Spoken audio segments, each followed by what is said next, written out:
Morehouse, moving forward. Let's go, offense! From the scene.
Evidently, it wasn't good enough, right? Stating the obvious.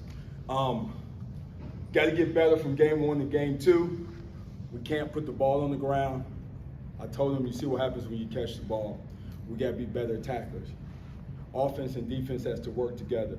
And there were some other, things that maybe people don't notice, but we'll fix it. Coach, James Simmons, high school football, basketball. This is your first year here, right? Yes, sir. And did you get a chance to recruit kind of the players you wanted, or were you just kind of going along with the players that you had and just flipping a couple scholarships? Well, first of all, it's Morehouse. We don't flip scholarships. Okay. All right, we don't do that. Our goal is, I told the president I came here to win and graduate. So flipping scholarships does not help my guys graduate. We're not that type of institution. All right, so I didn't take anybody's scholarship. These are the guys I was dealt with. I got hired after signing day, but I still recruited about 40 guys because there's guys left over, great players.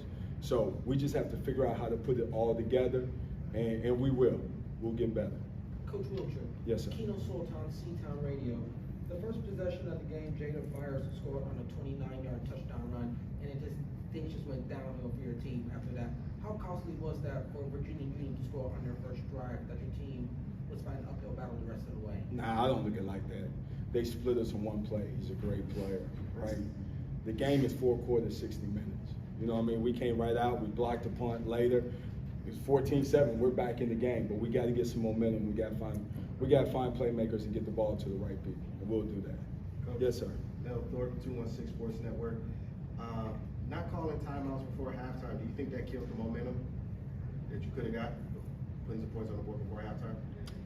No, honestly, I didn't even think about it, right? We just playing the game. Again, it was a close game at that point. You know, we're just trying to go in and work our offense. No. Coach Mark Polo, Cleveland.com. You did keep this thing pretty close in the first half. But was there a turning point in your mind that where this got away? Was there one single moment, or was it just a culmination of things? You know what? It was probably more so a combination of things. I think they're a very well-coached team. They've been to the playoffs. They've had a lot of success. It looks like they have a hell of a strength and conditioning program. So those are some things, you know, that are against us.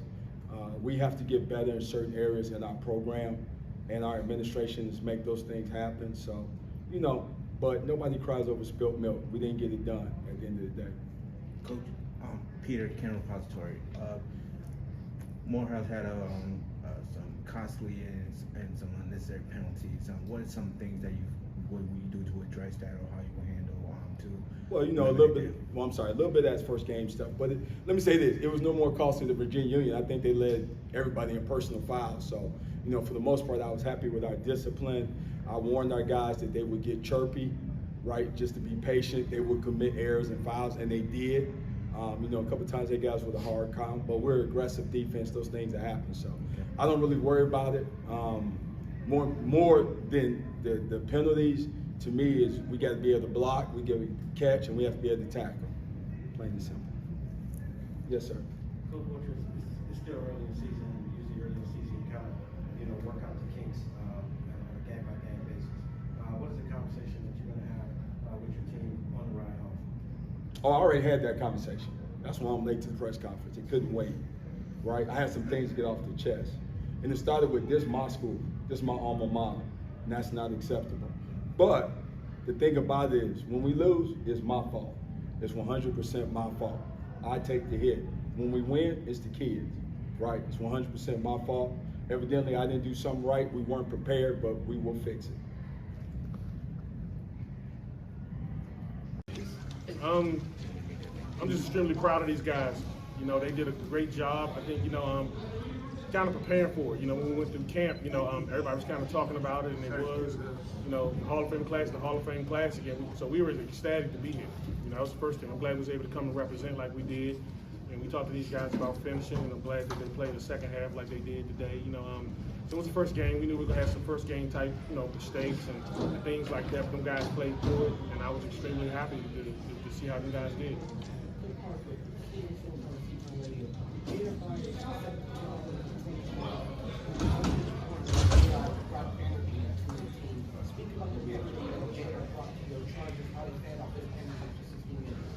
That opening drive was kind of a statement drive, so I was happy to see that. To come out on your first drive of the season and get a touchdown out of it definitely says a lot, But we had some empty drives along the way, so some things we definitely got to clean up and fix. But he's kind of the engine to our car, so he does a lot for us. We have a bunch of guys that made plays, as everybody kind of seen today, but he does what he does, so we're happy about that. Coach, Rico McGee, 216 Sports Network. What did you see that was the turning point into going into the second half? What did you see in the first half and the offense that you were able to make the adjustments and have some success in the second half? I think it was kind of finding out what they were going to do. With them guys having a new coaching staff and some new people in places, it was kind of, the first couple rounds like a heavyweight fight. We just kind of see what type of punches they want to throw and all that. So when we got a hold of it, the second half. I thought we just played, you know, our brand of football. You know, it wasn't necessarily about what they did. Let's just focus on what we do good, and we just lined up and did what we do good. James Simmons, Morehouse football and basketball media. This is for Jada Byers. Jada Byers, you scored 1 touchdown in the first half.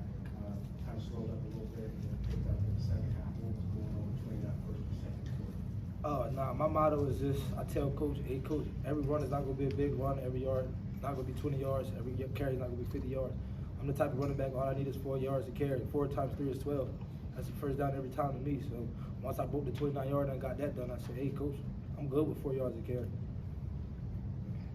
Coach 216, Mel Thorpe, 216 Sports Network. This question's for Marnie.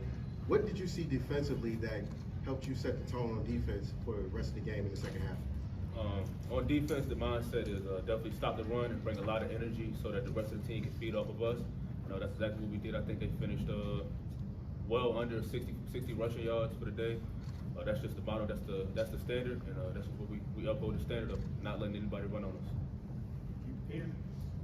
Coach, did you feel like after that punt block that had a touchdown, do you feel like that was that wake up call you guys needed just to turn it off and finish the job? We usually don't have special teams mistakes, so you know, for that to kind of happen, of course it was a wake up call. But I just like the way everybody responded.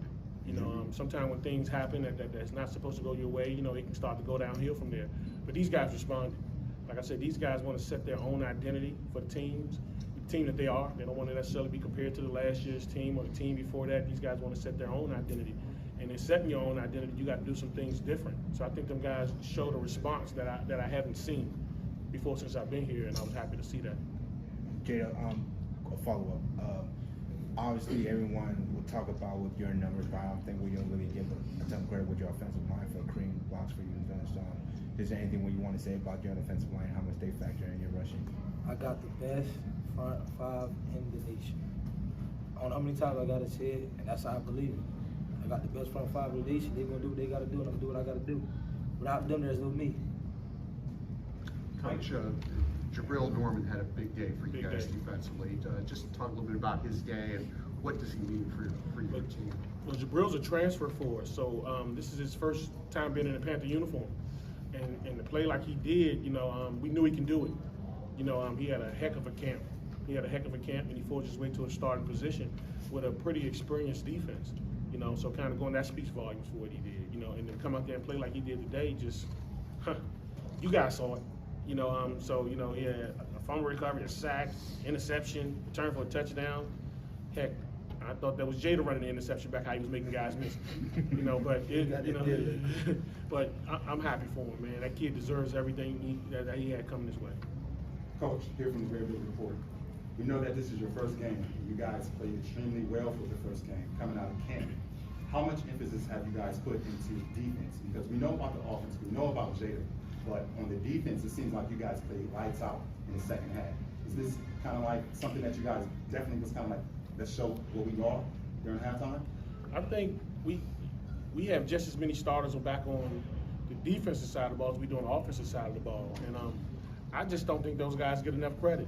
Yeah. You know, Coach Porter and our defensive staff, right. You know, they gave up in the teens last year in terms of points and all of that. So, you know, it's something that we do. I think people see kind of what we do offensively sometime and kind of get lost in that. But our defense does an excellent job. You know, we got a heck of a staff over there. We got guys like Amani, Burden, Graham, all those guys over there that make plays, and they stingy. You know, if it's a defense that can stop us or give us problems, and you can ask him to my left, it's our defense. So going against those guys every day, you know, give us the help. Are there any other questions? Over here. Justice Miller, how would you describe the first half for you guys as far as offense? Coming in, you know, getting one touchdown and then getting another touchdown on defense. You know, I think we started we scored on the first drive, but after that we slowed down. You know, some plays were made, but you know, hats off to Morehouse. Those guys made some plays too. You know, I'm not gonna take anything away from them. You know, Coach Wiltshire he's gonna have a good team.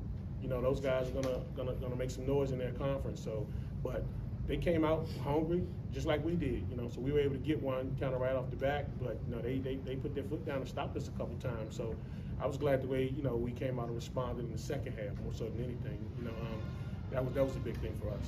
Follow-up question. Can you also talk about the QBs? That's how you guys have changed a bit in this game. So. Well, I mean, it was a situation where we knew both of those guys were going to play, you know, because both of those guys are extremely capable, as everybody saw today, you know. And through camp, we never named a starter through camp, you know. So those guys just battled all the way up until we got to Ohio, you know. So when they got here, you know, they didn't know who was going to play and how much each other was going to play. So both of them responded. You know, I think the biggest thing that you'll see with those two guys is that they love each other. They help each other out, and usually you don't see that in the quarterback room. You know, so I was happy to see that all through camp, and then those guys both, when they got their turns today, they made them count. How does it feel to come here, play on this platform, and then walk away with that control? It feels great because I used to play Madden 7 a lot, and you know, everybody used to want to play at that game. You used to create your own schedule on Madden 7, so now I'm actually here being in it. It feels amazing. It feels great. Just we came here to show what played for 11 days and what Virginia Union is about.